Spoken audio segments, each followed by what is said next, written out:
Welcome, everybody, to this episode of the Bodacity Show. I'm here today with the fabulous Mell B, all the way from Australia. So we pre-recorded this episode because otherwise it's in the middle of the night, and that's just rude to do to anyone. So welcome, Mell. I'm glad you're here. Nice to have you. It's a delight. I'm gonna read your bio, and then of course we'll talk about why you're here. But today we're going to be talking about going from chaos to calm, the 3-phase evolution for empaths navigating our digital age. Really important. I know a lot of you are empaths out there, or sensitive, or have strong intuition, and all of this digital stuff can be quite overwhelming, daunting, and vexing. Let's call it vexing. So I'm really looking forward to this conversation. So let me tell you about Mell. The deep belief hacker supports empathic, thought-changing business owners ready to shine brighter and leave a bigger impact on humanity. Having mastered her own multi-sensors, she now guides others to shores of powerful calmness by navigating through their mind storms. She's that resilient lady who broke the mold of what an empath is. I love it.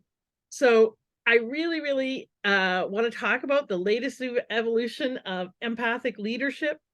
It's a very conscientious or contentious subject, but one that our next speaker, Mell, is going to unpack and break down with her paradigm shifting models. Mell B is dedicated to exploring why some empaths soar and why others find themselves shipwrecked. That's a good point.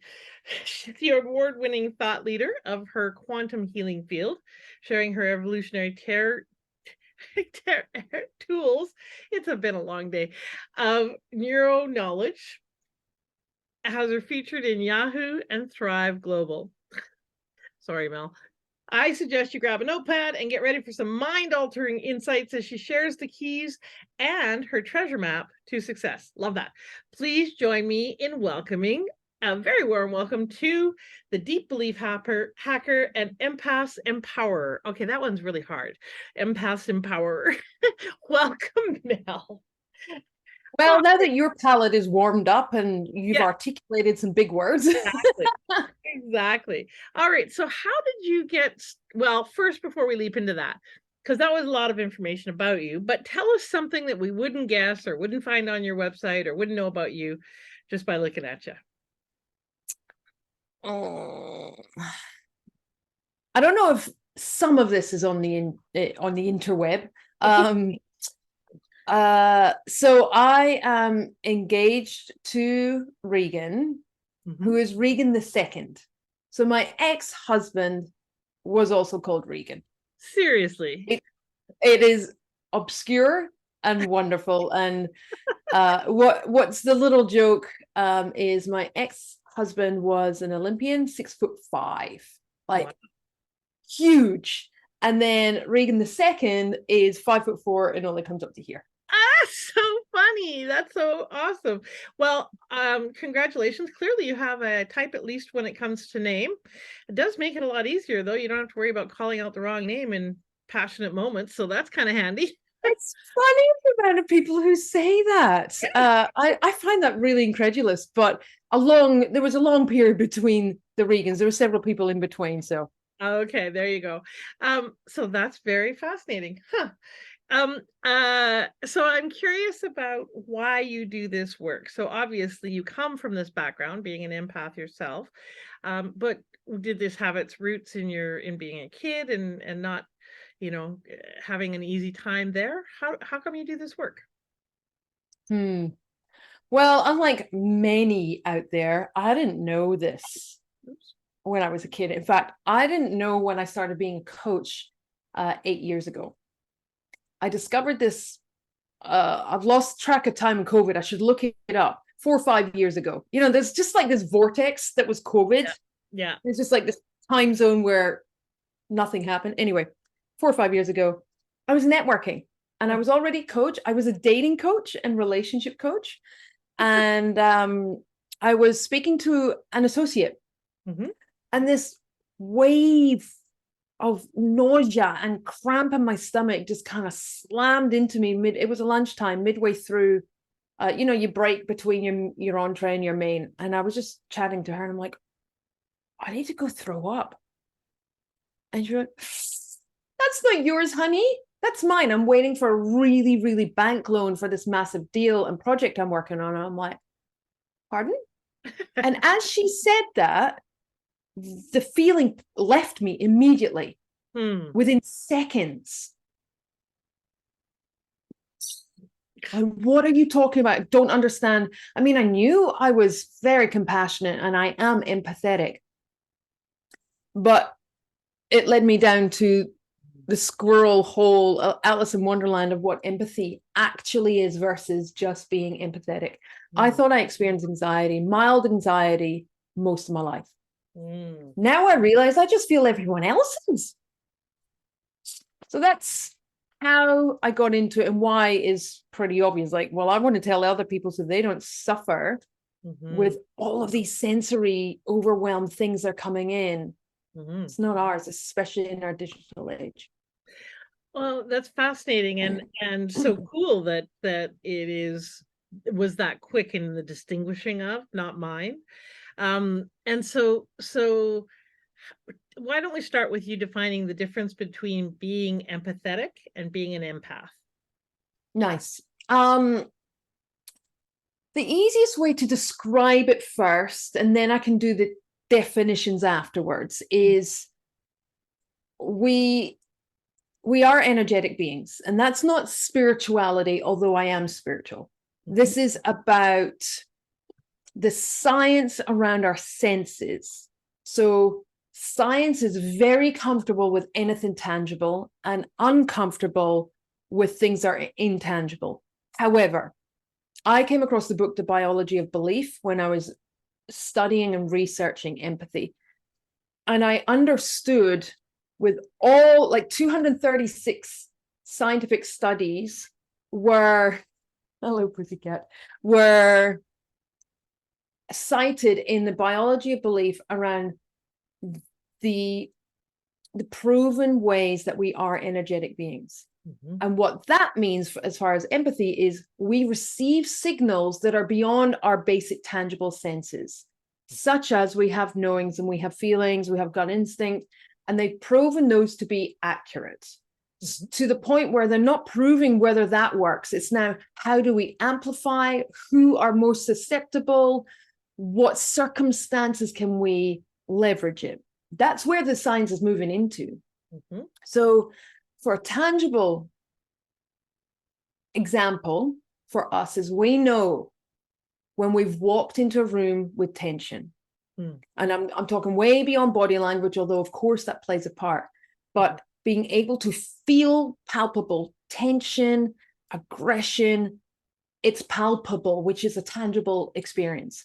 But how we know that can come from a myriad of different senses. So that's the empath, and they've been labeled clair senses. And I've written up a guide that I can share at the end that has 9 of the most common ones. And another really fun one I like to use as an example is people like chefs or sommeliers, anybody who uses their nose and their taste. They have an intuitive knowing around what might work together, what it might taste like before they've actually created it, and they taste and go, yep, that was a good combination. I don't know what they're called, perfumists, people who make perfume. Yes. They can distinguish. I mean, yes, there's skill involved, and that's where we can tangibly upskill, but there's just a deep knowing or a knowledge or an insight that these things go together really well without any background necessarily. Does that help explain? It does, and or at least there's a really great examples. So for you, the difference between someone in the general public being empathic and being an empath, is that the degree to which you're present to your empathy, or is it entirely different sensory accesses? Good question. I feel it's like a scale. Some of us have really good vision, at a distance, and some have really good vision up close. Like, there's no right or wrong. It's just how we are. And I feel empathy is all babies are born with gifts and talents and innate elements to themselves. Some are shut down or lie dormant, never activated. And then suddenly we realize, wow, I'm really good at music, or I'm really good at something. And then there's other things, depending on the environment, it's either activated sometimes through trauma, sometimes through nurturing, but we have traits, and that's what makes all humans unique. And some of us have tuned in. I didn't do it until my 40s. Then when I started really paying attention, all of the evidence for my life started to show up. People can call it manifestation. There is manifestation. It's a different topic. But there are ways that we can tune in and use our empathy. So can we all be empathetic? 99%. There are dark narcissists who literally do not have the programming in their mind of empathy or compassion or comprehension of somebody else's suffering. Again, dark empathy is a different topic. Dark empaths. So I don't know if that answers your question. It's a scale. Yeah, that makes sense. So what are some of the unique challenges that empaths have that other people may not get? They might not have to the same degree, or they don't really quite understand it, because one of the challenges for empaths is people don't often get them. So what are some of the differences in terms of how they kind of navigate the world that people might not understand or know? Okay, so this is stereotyping empaths for those who are awakening, who are becoming aware, or merging is a better word. Emerging, they kind of feel stuff and they're aware of stuff, but they haven't necessarily understood that they can master or skill it or leverage it. So some ways it shows up. The most common one, and I'm just going to throw the generic term out of overwhelm, but then I'm going to explain what kinds of overwhelm. So it can look like people pleasing. So a deep desire to please others because they can either feel somebody else's suffering, or then there's the other part where they get joy from. Then there's a third part, which is the unhelpful part, where it's seeking validation from others. Again, we'll park that. Assuming you're all rounded and have a healthy self-esteem and you're doing it for the right reasons. People pleasing, then there can be energetic overwhelm when you're in large groups of people. That's something I definitely experience and have had to learn the hard way. As an I'm an ambivert, but when I'm extroverted in that state, I'm a big extrovert. I'm very much loud and comfortable being in the front or center. But in malls, crowds, I have to protect, which is the second phase of your awareness. I have to protect myself. And if you think of your aura field, and this is how simple your auric field is, how far are you comfortable somebody being in your space? Now, that doesn't determine the breadth of your auric field. That's how well you are empowered. I'm really comfortable with people being close in my space. I've done a martial art as well, so I'm very comfortable being uncomfortable physically. But I can protect, like within centimeters, I'm protected. I can tell if somebody's going to switch and I'm going to feel unsafe. And there's so many aspects to that. But that field of how comfortable, some people can take a step back when you're networking. That's a big indicator to me that personal space, for whatever reason, can be a challenge. Feeling and taking on other people's suffering, often they're there and everyone's dumping on them. They're the one who hears all the sob stories. Often. Again, stereotyping. Other challenges for empaths, they can feel, because they can sense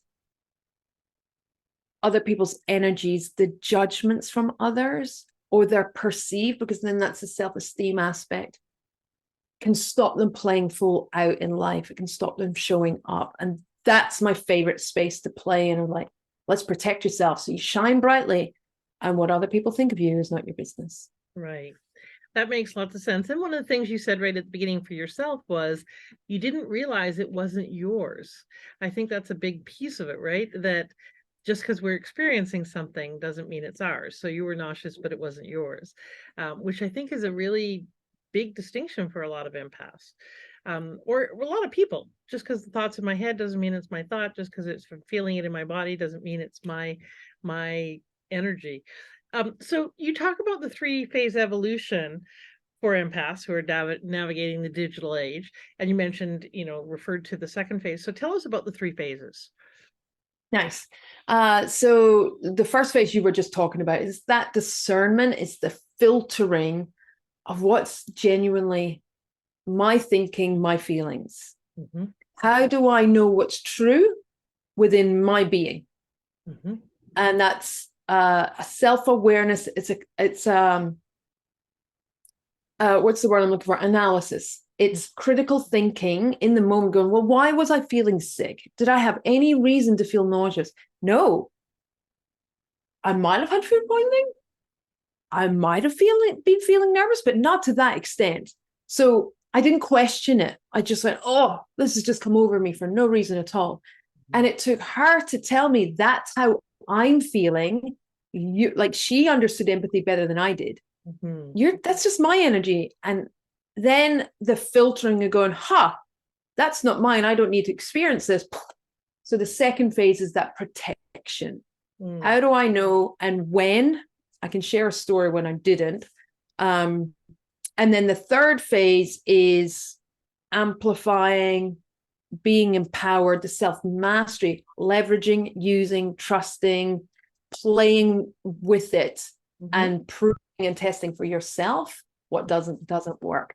So those are the 3 phases. And this, in our digital age, how do I know when I'm scrolling? How do I know when I'm having a conversation or a partnership opportunity? Because I deal with a lot of coaches, and opportunities come to them. How do I know which ones to choose? How do I select my next business coach? So it's mastery of what feels right, what intuitively is coming to you, which of your senses are being activated, giving you clues for your own wisdom. So does that make sense? 3 phases. So it's filtering, protecting, amplifying. Suffering, protecting, amplifying. Love it. And awareness. So I want to come back to the protecting, but just to follow up on that last one around the how do we know when it is our empathy, in other words, we're picking up information, versus our issues, because we often take the past and throw it on the future and think that that's something we're perceiving, when in reality it's our own past and limiting beliefs and so forth. So what are some ways that empaths or people in general can know when it's something we're picking up, some information, some knowing, some intuition, and when it's our stuff we're projecting? So here's the easiest way. Okay. You ready? It's like super easy. Is it a whisper? Is it a suggestion? Or is it a command and a demand? Okay. So anything that's uncomfortable, that is forceful emotionally or energetically, that's usually not ours, or it's our own trigger. And then if it is ours, the way we would identify that is like, well, where does this come from?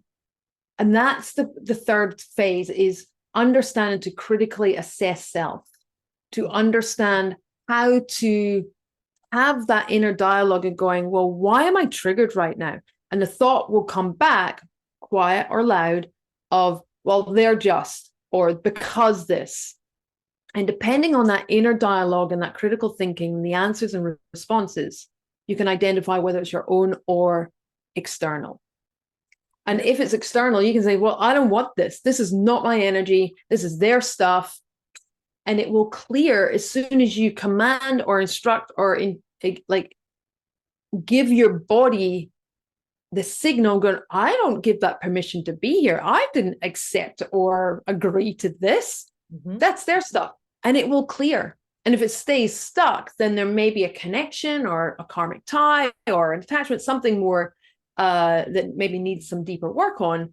But you start to understand the nuances between your own and others. because of the dialogue that comes through. Mhm. Now, to answer the first part, if it's a whisper and suggestion, it's absolutely your own. That's your highest self, your inner wisdom, your heart, your gut giving you, because our truth doesn't have an agenda. Mm. It's just a general suggestion. This might be good for you, which is why it's really hard to follow those intuitive hits, because they're just suggestions. Mm-hmm. Whereas ego over here is like, well, you need to do that because that will lead to this, and it maps it all out and it tells us why it's a good idea. Yes. Yes. I love that line. Our truth doesn't have an agenda. That is what you said, right? Yeah, it was brilliant. All right. And that makes a lot of sense. What are some of the tips and techniques that you would give people around the protection or the letting go or the releasing? So when they've got all of this stuff stored up or they're feeling all of these things, what are some ways to prevent that or clear it? Okay, so I always clear first. I use meditation. So let me talk about meditation. Meditation, I've studied Buddhism as well. I've done everything. I'm one of those who are like, really? Have you done that too? Yeah, I kind of like anything, I'll like give it a go. So I did practice Buddhism for about 2 years, way before I became a coach. And I really struggled. Okay, I was not in self-awareness back then. I didn't know any of this level of personal development. Meditation does not need to be sitting cross-legged, uncomfortable, on the floor, in a pretzel, silent. That's one form of meditation. It's an advanced form of meditation. There is a reason that the monks sit outside of society to do their meditation, because there's so much stimulus in our world. They're like, we don't want to get caught up in that. We're working on our inner world. So we're detaching ourselves. Kudos to them. In fact, awesome. Meditation style that I most prefer is guided meditation. Sorry, the rubbish truck is about to go past. It's emptying a bin. Sorry if it's noisy. Guided meditations allows our mind to have an activity to focus on, and your mind cannot do two things at once. So if you're receiving an instruction of walk down the path by the stream, you're activating and giving you an instruction to your imagination. And as it's doing that, ego can't come in. Now, ego will try. It will try and, in the moments of silence, a few seconds between phrases of the guided meditation, ego will still try and distract us. That's why it's so hard. But the more you do it, I love the word, it's a practice, because there's no perfection. Right. You just need to do it more and get better at it. It's like touch typing. I remember when I first moved from typewriter, yes, I'm that old, into a keyboard. And there were people who could type hundreds of words a minute. I was never that fast, but I could practice and I could get better at it. But I'm okay at this competency. Same with meditation. We don't have, it's okay if ego interrupts us in our meditation. It's how we learn to, this is my quiet time. No. Shh. It's like the interrupting child. You just close it. No, you have to wait till Big Mel has finished this. This is my time. And that does work as well. Right. So clearing. So what I do once I'm meditating is I ask all energy below the frequency of love to be released from my body. It's not complicated. Don't make it complicated, people. Just clear. I ask all energy below the frequencies of love to depart. And that might take a couple of breaths. It might take 10 minutes.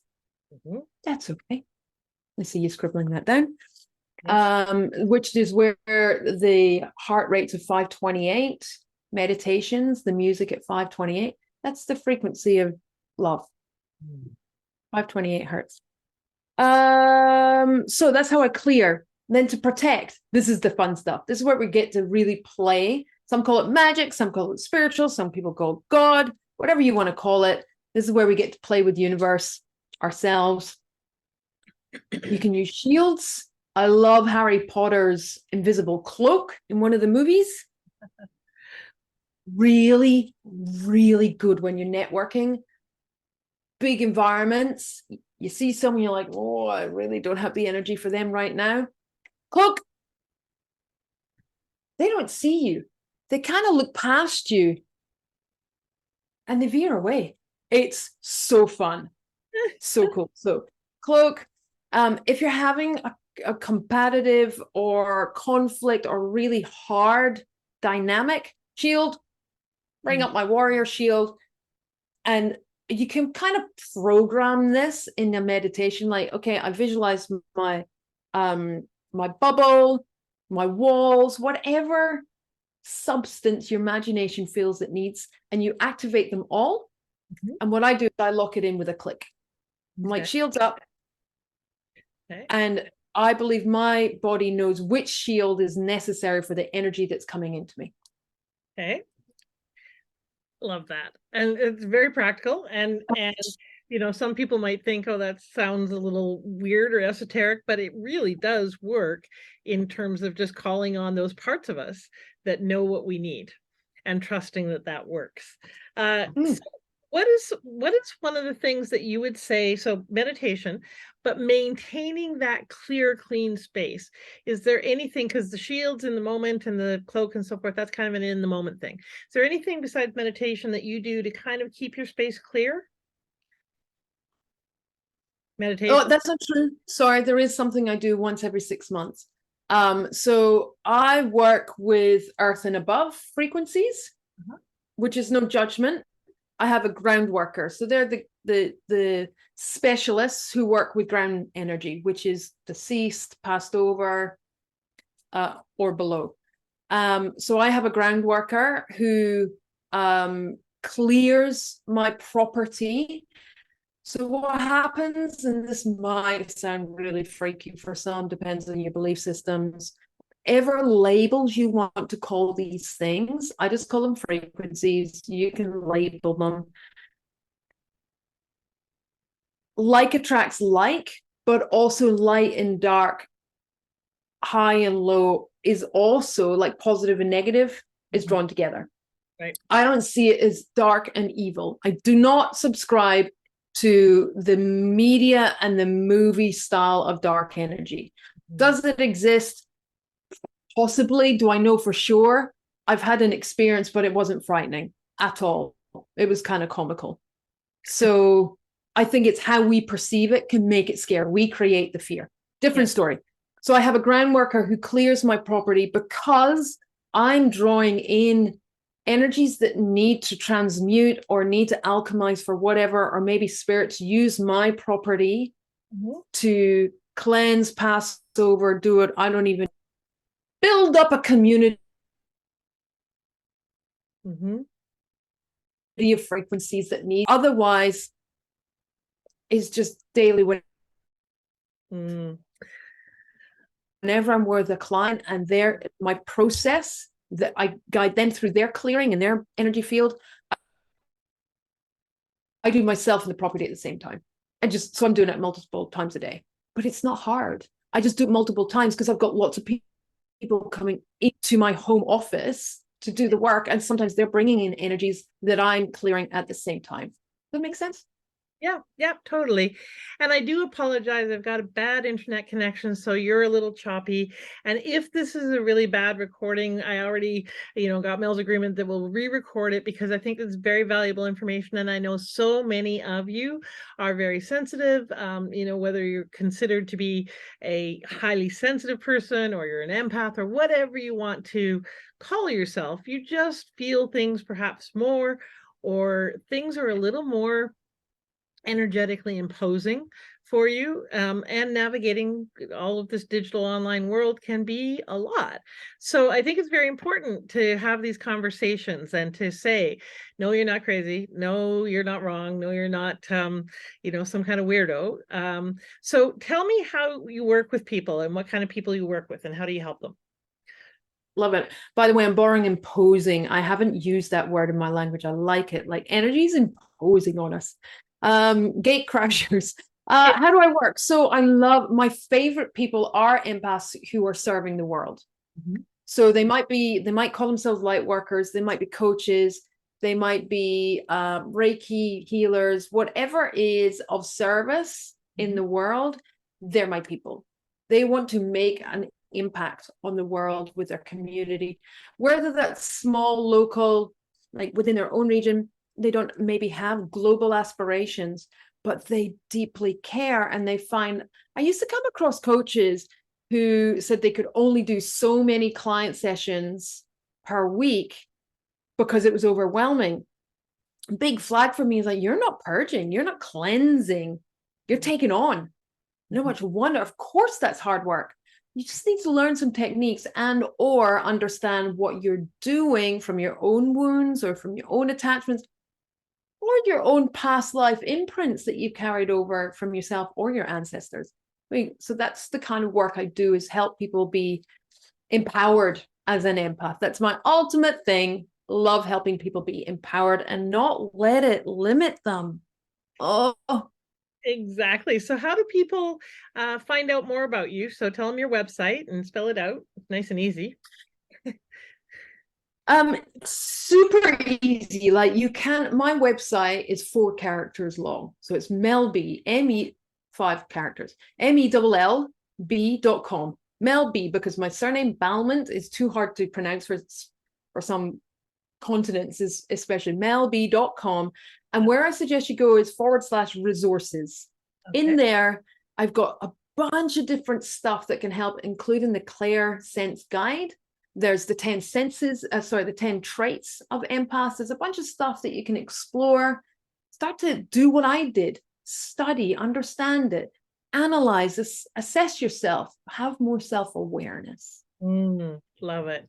All right. So go to mellb.com, MELL, 2 L's, b.com, and find out more about her. Go to the resources section so that you can get some of those gifts and giveaways and tap into her expertise and her wisdom. Because there's a lot of people who are becoming more aware of this issue, this challenge. You know, there's a lot of awakening awareness around the fact that we're actually fairly different. We process the world differently. There are different ways of being, and hopefully growing tolerance and acceptance and appreciation for the differences, as opposed to judgment, and separation. But it really does help to work with people, to know people, to be in community with people who get you, who know who you are, know where you're coming from, who understand and support your goals and your dreams and your aspirations, and who really come from a place of getting you. So by all means, reach out to Mel if this resonates with you, and go and get those resources, and make sure you take action on them. Don't just download them, stick them in a folder and forget about them. All right. So what's one last thing you'd like to leave everyone with, Mel? Well, because I call myself a mindset mentor, or deep belief hacker is somebody called it. Oh, that's a fancy title. So mindset mentor is, you are better. You might want to write this one down. It's the title of my next book. You are better than the beliefs you're believing. Love that. We, by default, believe a heap of BS that's going on in our head. BS, belief systems, has another acronym. It's not true, and it's very limiting. And we know mindset's powerful. Every course I've participated in has an aspect of mindset in it. Why? Because it's fundamental. Why do I partner with other business coaches? Because I'm a specialist in mindset. They're a specialist at something else. I love partnering with other coaches who recognize, like, they don't get caught up with the BS. They'd much rather hand over, this client's stuck, they're not taking the action in this. Here's Mel, she's a specialist. In one session, she's going to clear this for you. Then you can get back to the program that you've signed up, which is creating the ROI. So it's a beautiful bringing together. You are better than the beliefs you're believing. Love that. Love it, love it, love it. Thank you so much for being here, Mel. I really, really appreciate your time, your heart, your energy, your commitment, and your compassion for people. and your accent. And I love that you're as enthusiastic about all of this as well, because that's an area that doesn't get enough love in our world. So really happy to have you here. Thank you so much. All right, everybody. Been a delight. Have a wonderful and bodacious week, and go forward, be who you are, be fully expressed in that, whatever that may look like and be. Take care. Bye-bye for now.